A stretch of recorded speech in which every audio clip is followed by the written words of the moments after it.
I wasted so much time and money on acting classes that did not work for me. And here's what I would do if I could start over today. This is exactly what I would do. Number one, restructure the way you think about acting training. In today's climate, self tapes and Zoom calls, Zoom auditions are so prevalent that you need to start to think of the way that you train differently. Let me explain. In a traditional acting class, there are three main problems. Number one, most acting classes work on fighting the symptoms of your bad acting instead of attacking the source of the problem. Think of your inability to act like polio, but you don't even know you have polio. You have headache, vomiting, fatigue, you have stiffness in your neck, and potentially even paralysis. And imagine fighting those symptoms, taking some Advil or doing some massages or making sure that, okay, once you're paralyzed, how can somebody feed you and take care of you? On the surface, it looks like you're treating the disease, but you're really just treating the symptoms of the disease. Acting training should be more like discovering and taking a polio vaccine than fighting the symptoms of polio. Does that make sense? And this is partly because the second issue with traditional acting training is that you're sharing class time with a lot of other students. So you might get 10 or 15 or maybe 20, if you're lucky, minutes of concentrated work time with you, your problems, your struggles, and trying to get you towards your goals. And that's if it's a good acting class. But if you add those up over 2 or 4 years, at the most, that's 2,000 minutes, right? The alternative would be a one-on-one class with a really great teacher. This would be maybe 90 minutes of concentrated time on you every single week. That will expedite your learning, and it will attack the source of the problem because you have that concentrated time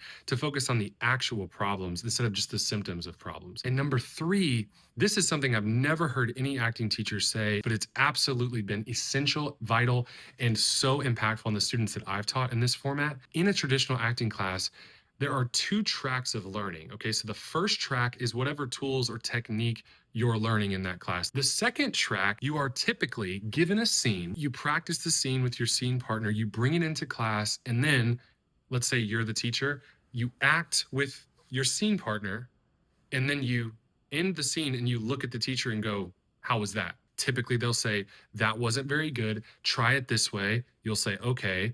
You try it that way. You look to them to see if it's good acting and they say, good job. And then you have a seat. Now, this is more or less a quasi-directing exercise where the teacher is directing you how to make the scene more interesting or better or more dynamic. But are you really learning how to act? Let's look at it like a child growing through life. We know in our upbringing as children, we learn a lot, not just based on what our parents tell us what to do, right? That would be the technique you're learning in acting class in this metaphor, but also through what you observe them do, right? This is called learned behaviors. And these are things that you don't even realize you're doing, but you're actually teaching you a lot more than just the words alone. So when you're in an acting class, you're given a scene, you act, and then turn to the teacher and go, is this good or not? You're training yourself to do that on set, to act, and then cut, look to the director, was it good or bad? And anybody who's worked professionally in the film and television industry knows that that is an amateurish way of looking at acting. You don't want to rely on the director to say good job every time. You know that if you're not getting any feedback, that's usually a good sign, but the best actors know how to create consistently good acting. They don't need someone to tell them whether or not it's good. If your class isn't training you to be self-sufficient, independent, to know what truthful acting is, how to accomplish it on a consistent basis, you can't act professionally for very long. Let's even back up even more than that. How are you even going to get this job in a current climate where self-tapes are almost 95% of the audition process, at least onboarding you into what will eventually be, maybe be a callback or a chemistry read, maybe in person, maybe. You have to generate that self-tape in a way that's really excellent. You have to produce consistently excellent acting on your own with no one around. Now, sometimes if you have very hands-on reps, they'll tell you, hey, make this better, try this again. But they're just trying to do their best too, and they're not actors. They're not acting teachers. They're not directors. They're trying to help you with an objective perspective, turn in the best tape. And the best agents do know how to help you a little bit, but they can't do your acting for you. So whether it's trying to get the job or when you get the job, trying to sustain the job, and you don't know how to generate consistently great acting on your own, that's a problem. Most acting classes are designed to have you act and then go, is it good or not? An alternative to these three problems is something that I've worked really hard over the years to design, because I said, how can I prevent actors like myself from wasting years and tens, sometimes hundreds of thousands of dollars if they don't need to. So I designed a program that's 8 times faster than traditional acting programs at a tenth of the average cost. And this is what it is: one-on-one acting training every single week, 90-minute sessions for 6 months maximum. That's 2,200 minutes of concentrated, focused acting training, wherein I don't just help you fight symptoms, but attack the source. Why are you in your head? You are an overthinker. How do we fight the problem, which is overthinking? We fix it by saying, don't think, do. And we start by doing Meisner's repetition exercise, but we do it in a very concentrated, specific, personalized way. You may struggle with the reality of doing. I can't really listen. I can't really repeat. That's a problem. We need to attack that and focus on correcting that before we move on. You may be someone that's stuck in your head. You keep thinking about your own behavior, your own acting, your own emotion. You can't do that. You need to put your attention on your scene partner, on the person doing the exercise with you. In this case, it would be me. We fix that, right? We don't move on until you get that and your understanding, but then also are able to do it consistently in execution. Then we move on and challenge you throughout. But if you trip up on actor's faith and your imagination, or even your emotional availability, or eventually script analysis, particularizations, how to relate yourself to the given circumstances, impediments, characterization, the use of fantasy, all these things that are necessary in bringing your acting to life and ultimately living truthfully under imaginary circumstances, we can surgically attack the source of the problem instead of just fighting the symptom. We also don't just have 10 minutes to focus on you and then sit down and another group comes up and we have 10 minutes to focus on them. We have 90 minutes focused on your specific struggles and helping you get closer to your specific goals, which is how we start every session. What's your goal for today? And I help hold you accountable to that goal in the sense of it can't be just get better at acting today. What does that mean? We have to add some objectivity to a subjective art form.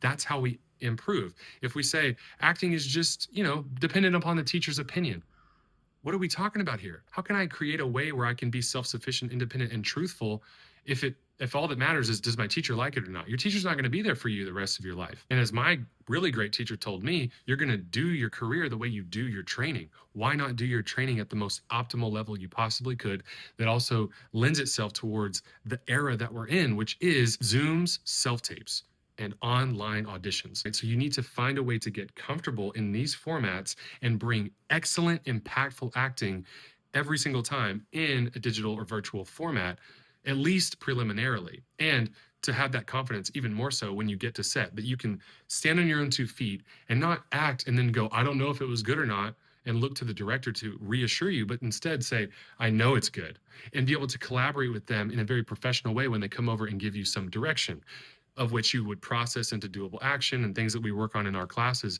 to make sure you know how to work with the best actor's director and the worst actor's director to maintain consistency, authenticity, and make it to where you never look like you're acting. You serve the note and you serve the story, you enliven the character with reality, but you can operate under any circumstance in a production, because every production is going to be different. Your instincts, which are embedded into your humanity, which is what we help you access in one-on-one training, along with what you already have at your disposal in life, which is your imagination and your emotions. It empowers you to use what already makes you human on a consistent basis so that you can collaborate at the highest level right away. If this in any way sounds interesting to you, right now there's only 1 spot left. So this video is going to be kicking around the algorithm at different times, and you might come across this when I have 3 openings or it's sold out or whatever. But either way, it's a 6-month window for every single student that starts the program. So openings will happen. If you just email me and you say, look, I want to start, but it's sold out, or I'm interested in booking a consultation, can we set that up? I will respond in a timely manner and I will tell you exactly where you're at in the queue, or, hey, there's a spot available. Do you want to do a consultation on this day?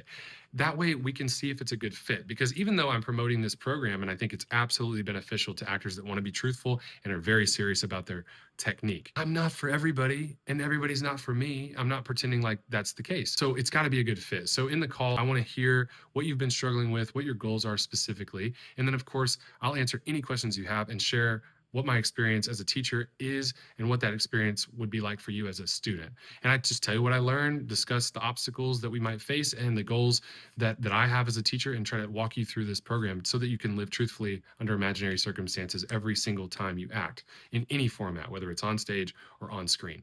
in self-tapes or in Zoom auditions. To book a consultation, to book a call with me, you can click my link or you can email me actorslab@anytownpictures.com and I'll get back to you ASAP. Time is limited. If I could go back and prevent myself from wasting time in classes that did not help me, I would. I know that I don't regret it now because it helped inform so much of what not to do when I'm teaching now in this privileged position, but I don't want you to fall into that same trap. So even for what it's worth, if any of my videos have been valuable or have resonated, or you have gone back and studied some things that I've shared, it's worth it just to jump on a call and just to see. It could be the decision that changes the entire trajectory of your career. When I went to finally a good class in New York, it took me years to find something like this. It changed my life. It revolutionized my acting process and my whole creative journey. I can't even put a price on it, although it did cost money. I can't put a price on it. It was invaluable. So I definitely encourage you to reach out. If it doesn't work out, oh well, one call, it didn't work out. No worries, no harm, no foul. But imagine the upside that you could gain if you just try and reach out. I hope this helped, and subscribe for more acting tips like these.